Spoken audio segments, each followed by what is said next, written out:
Today, I'm going to answer a question that most owners of businesses and rental properties try to avoid as much as possible. What can I do to either keep my business and rental properties in my family after I'm gone, or to avoid leaving a mess behind for my family to deal with?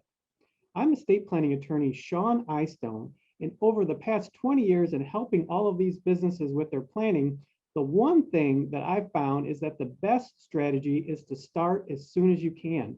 Use the information you have now about your business and your family, put the best plan you can together, and then keep it up to date as things change with your family or with your business.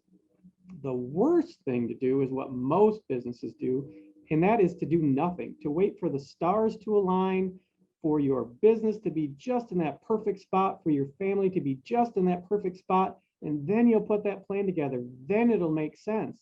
But it doesn't ever happen that way. And what does happen when there's no plan in place and something does go wrong, your family could be torn apart, your business could become a disaster. And that's why we're going to talk about some strategies to make sure that you get started on your planning today.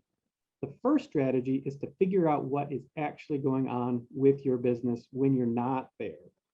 Most business owners think that they're so unique that their skills can't be replaced, or it'd be just too difficult to train somebody or to have some written document with instructions on what needs to be done. So what we suggest is that you conduct what we call a dead drill, meaning you imagine that you're dead, you can't be reached, you're on a remote island somewhere, and the people who are going to take over for you have to step in and figure things out. So while you're gone and they're figuring things out, they'll figure things out, or they'll write down the things that they need help with. And if there's an emergency, you can have an emergency contact like a lawyer or an accountant that can track you down, but will really put the pressure back on the staff or your family members or whoever's taking over to try to figure things out. And then you'll have a workable list to go from as far as what needs to get done before the plan can be put into place. After you stress test the operations of the business, the next strategy is to stress test the management. If you have a management team in place and they know who's going to lead and who's going to follow and what everybody's duties are, the easiest thing to do is to just write that down. If it's already written down, compare it with what's actually happening during that dead drill. Did the people do what they're supposed to do? And then if you don't have it written down, you need to understand what the consequences are.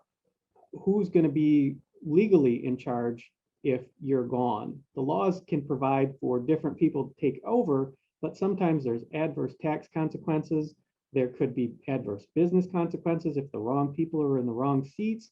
And there could be adverse family consequences if there's assumptions that are made that aren't carried out.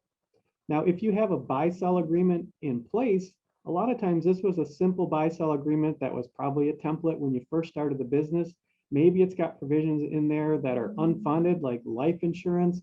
Maybe the assumptions about the revenue are wrong. So some of these buy-sell provisions, even if you have a writing in place, could destroy a business or could destroy a family because either there's not enough money to carry them out, or the family is making assumptions about what's going to happen that are very different from what are in the document. So the next strategy we'll discuss some of that too.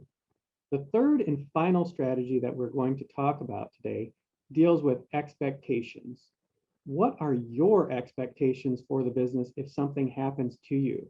That's the most important expectation to discuss, especially if it differs from what the management team thinks or the employees think, or other family members who think they're going to get some interest in the business after you're gone or are no longer involved. The biggest thing to decide is, am I going to keep this in the family or am I going to sell it to outside people?